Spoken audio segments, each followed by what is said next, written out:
Semua, nama saya Nur Aisyah binti Fazil dan video kali ini adalah untuk memenuhi tugasan individu yang diberikan kepada saya iaitu dari kos PGT 342 Leadership Skills for Teacher. Dan video kali ini saya akan terangkan mengenai tajuk yang sangat menarik. Teruskan bersama saya. Tajuk tugasan saya yang telah diberikan adalah huraikan maksud guru sebagai pemimpin budaya sekolah dan jelaskan bagaimana peranan kepimpinan dalam merancang dan melaksanakan perubahan. Slide ini saya telah terangkan secara terperinci maksud pemimpin, iaitu pemimpin merupakan individu yang boleh memberi pengaruh kepada individu yang lain di dalam suatu pertubuhan. Sesuatu yang menarik dalam kepimpinan adalah kewujudan pemimpin yang berada dalam organisasi yang mempunyai struktur yang tersendiri dengan mewujudkan hubungan pemimpin dan pengikut bagi mencapai kecemerlangan. Daripada tajuk yang diberikan, kita tahu bahawa pemimpin yang dimaksudkan adalah guru besar, penolong kanan dan jatuh kepada guru-guru yang lain. Itulah struktur yang terdapat di sekolah. Skala budaya pula adalah tingkah laku sosial dan norma yang terdapat dalam masyarakat manusia. Budaya dianggap sebagai konsep utama dalam antropologi yang merangkumi pelbagai fenomena yang dihantar melalui pembelajaran sosial dalam masyarakat manusia. Senang cerita, budaya ini adalah sesuatu yang kita perolehi dari orang lain dan kita aplikasikan dalam diri kita. Contoh, kita makan nasi guna tangan sebagai masyarakat Melayu. Jadi anak-anak kita juga menggunakan konsep yang sama, makan nasi guna tangan, sebab itu adalah budaya masyarakat Malaysia. Pada era yang moden ini, peranan guru sebagai pemimpin dalam pendidikan amat ketara kerana pengaruh mereka tidak terbatas di dalam bilik darjah sahaja. Mereka boleh juga menjadi pemimpin di dalam pejabat, di dalam bilik mesyuarat dan sebagainya. Dalam kalangan guru juga terdapat pemimpin yang tersendiri. Contohnya, jurulatih utama mata pelajaran, ketua bidang, guru kanan, penggubal dan penyemak kurikulum, guru mentor, guru dalam kajian tindakan dan peranan-peranan lain kepimpinan pendidikan. Konsep kepimpinan guru boleh dijelaskan sebagai salah satu model kepimpinan di mana guru-guru yang terlibat dalam pengajaran dan pembelajaran PNP mempunyai atau diberi peluang untuk memimpin. Ini adalah quotes daripada Abdul Rashid pada 2001. Di sini telah jelas bahawa kepimpinan dalam guru sangatlah popular dan nyata di masa kini. Jadi, pemimpin dalam guru adalah contoh yang terbaik. Pada pendapat peribadi saya pula, guru sebagai pemimpin budaya bermaksud guru yang berperanan sebagai role model untuk menjadikan sesuatu budaya yang baik sebagai contoh kepada murid-murid yang lain. Contohnya adalah budaya kasih sayang. Pelbagai program telah dianjurkan seperti program guru penyayang dan sebagainya. Apa contoh lain yang boleh ditunjukkan oleh guru?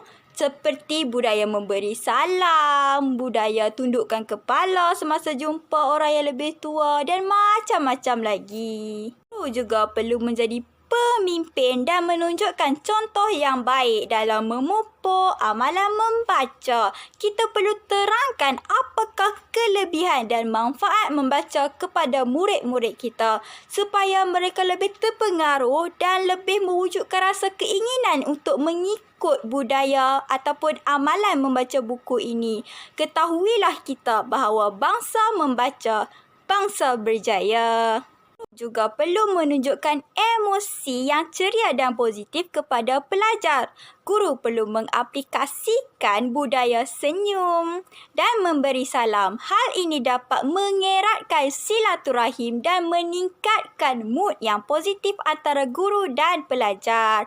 Bila mood positif, hubungan antara guru dan pelajar juga semakin baik. Kita akan wujudkan rasa selesa dan rasa seronok untuk belajar dan bekerja di sekolah.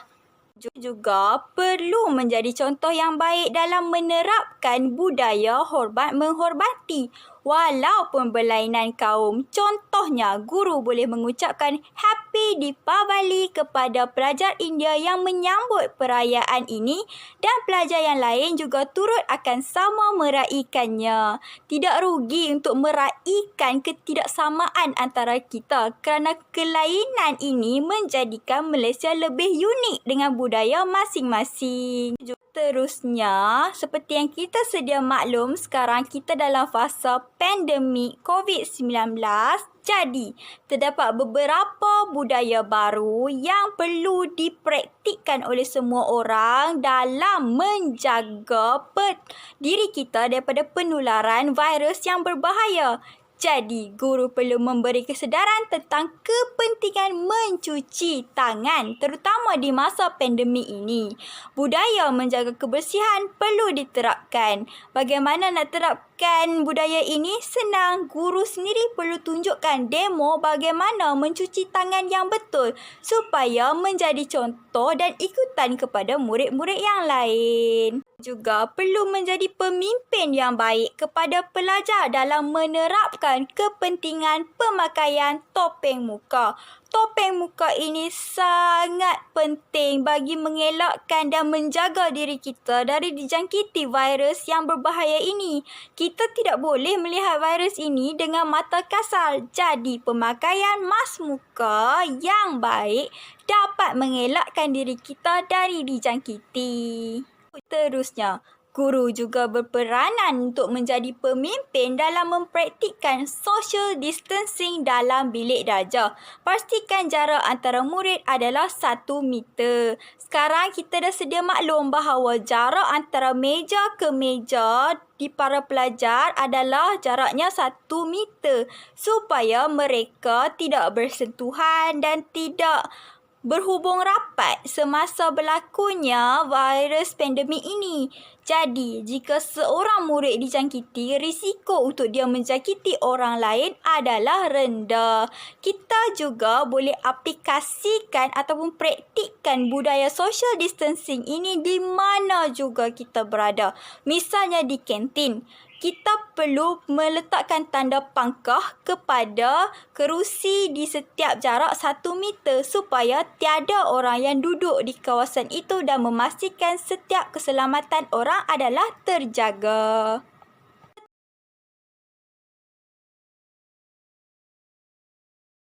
Mengaplikasikan budaya norma baru ini, pembelajaran atas talian juga perlu dipimpin oleh guru.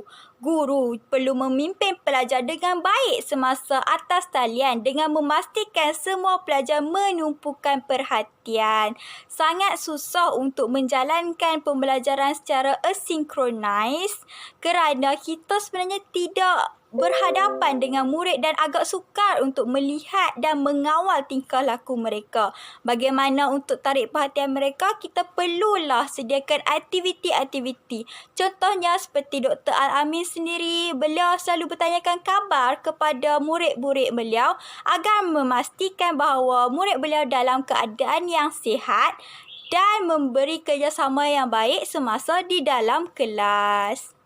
Juga perlu menunjukkan contoh yang baik dalam pemakaian. Walaupun proses pembelajaran dalam talian ini tidak begitu mementingkan pakaian kita, tetapi sebagai seorang guru, kita perlu menjaga imej kita sendiri. Kerana apabila kita menjaga imej kita, sekaligus murid-murid kita juga menjadikan kita contoh dan praktikkan sendiri disiplin untuk memakai pakaian yang sopan ketika menjalani pembelajaran secara online.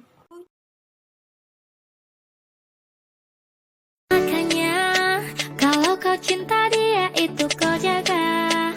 Sekarang sudah terjadi baru kau ganas. Kau bawa dia sudah biar kau puas. Jujur kasih bilang. Kesimpulannya, dari video tadi kita dapat kenal pasti bahawa orang luar sendiri mengangkat tinggi martabat budaya orang Malaysia. Sebagai guru, kita perlulah berasa bangga kerana diri kita dijadikan contoh kepada orang lain dan boleh memberikan perubahan yang sangat besar kepada anak muda sekarang. Guru perlu berganding bahu dan terus bersemangat dan memupuk budaya yang positif kerana kita adalah pemimpin yang terbaik kepada anak bangsa dan generasi Malaysia yang akan datang. Sekian saja daripada saya. Terima kasih.